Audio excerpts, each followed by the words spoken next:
আসসালামু আলাইকুম রহমতুল্লাহি বারাকাত। সম্মানিত বন্ধুগণ, আশা করি আপনারা ভালো আছেন, আমিও ভালো আছি। মানুষ যত কিছু কামাই করে, টাকা পয়সা যত কিছু করে, সব বস্তু মৃত্যুর আগ পর্যন্তই। আজকে আপনি বাড়ি বানাইছেন, আজকে আপনি টাকা কামাই করছেন, এগুলা মৃত্যুর আগ পর্যন্ত। আপনি যখন মৃত্যুবরণ করবেন, সব বস্তু দুনিয়াতে থেকে যাবে, কোনো বস্তু আপনার আমার সঙ্গে যাবে না। আপনি যে নেক আমল করছেন, আপনি যে নামাজ রোজা এগুলো করতেছেন, এগুলো একমাত্র মরার আগ পর্যন্ত আপনি করতে পারবেন। মৃত্যুর উপর আর চান্স হবে না যে আপনি নামাজ পড়বেন, নেক আমল করবেন, কিচ্ছু চান্স হবে না। কিন্তু মানুষ মৃত্যুর পরেও তিনটা বস্তুর সব পাইতে থাকে। আজকের ভিডিওর মধ্যে আলোচনা করবো সেই তিনটা বস্তু কী কী বস্তু। যদি আমরা সেগুলো না করি, আশা করি যাতে মৃত্যুর আগে যাতে এগুলো আমরা তিনটা বস্তু রেখে যাই, যাতে মরার পরে আমরা কবরের মধ্যে সব পাইতে থাকি। তার মধ্যে সর্বপ্রথম হলো 1 নাম্বার সদকা জারিয়া। আপনি যদি সদকা করে থাকেন দুনিয়ার মধ্যে, আপনি মসজিদ বানাইছেন, অথচ আপনি নদী বানায় দিছেন, অথচ আপনি কুয়া করে দিছেন, অথচ আপনি মাদ্রাসা বানায় দিছেন, যেটাতে নাকি মানুষ ফায়দা হইতেছে, মানুষ সেটা থেকে ফায়দা হাসিল করতেছে।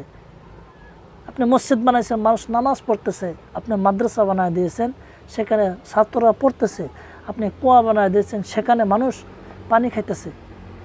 এগুলা বস্তু যেগুলো আপনি বানায় দিয়ে গেছেন, যত বছর থাকবে, যদি কিয়ামত পর্যন্ত থাকে, আপনি কিয়ামত পর্যন্ত সওয়াব পাইতে থাকবেন। 2 নাম্বার, এরকম ইলিম যেটা নাকি মানুষের ফায়দা উঠাইতেছে। যেরকম নাকি আপনি কোনো মানুষকে কোরআন শিক্ষা দিয়েছেন, আপনি কোনো মানুষকে হাদিস শিক্ষা দিয়েছেন, আপনি কোনো মানুষকে কোনো সূরা শিক্ষা দিয়েছেন, আপনি মাদ্রাসার মধ্যে কিতাব শিখাইছেন, কোরআন হাদিস শিখাইছেন, এগুলা আপনি যাকে শিখাইছেন সে আরেকজনকে শিখাবে, সে আরেকজনকে শিখাবে। এরকম করতে করতে কিয়ামত পর্যন্ত যদি এটা জারি চলেই থাকে, আপনি কিয়ামত পর্যন্ত আপনি সওয়াব পাইতেই থাকবেন। 3 নাম্বার, নেক সন্তান। নেক সন্তান আপনি দুনিয়ার মধ্যে রেখে যান, সে যদি আপনার জন্য দোয়া করে, আপনার কবরের মধ্যে সওয়াব পাইতেই থাকবেন।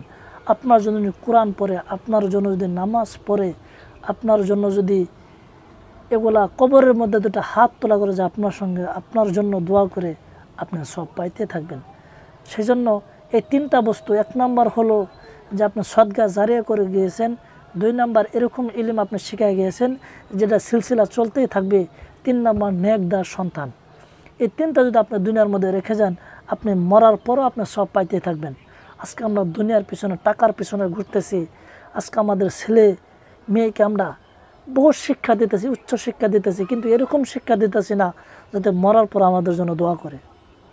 সেই জন্য আজকে থেকে আপনারা নিয়ত করেন, প্রতিজ্ঞা করেন যে যত কিছুই করে যাতে 3টা বস্তু করতে পারি, যাতে মরার পর আপনার সব পাইতে থাকেন। যদি ভিডিওটা ভালো লাগে থাকে শেয়ার করে দেন, আর যদি আমার চ্যানেলে নতুন এসে থাকে সাবস্ক্রাইব করে রাখেন। এরকম ইসলামিক ভিডিও পাবেন ইনশাল্লাহ।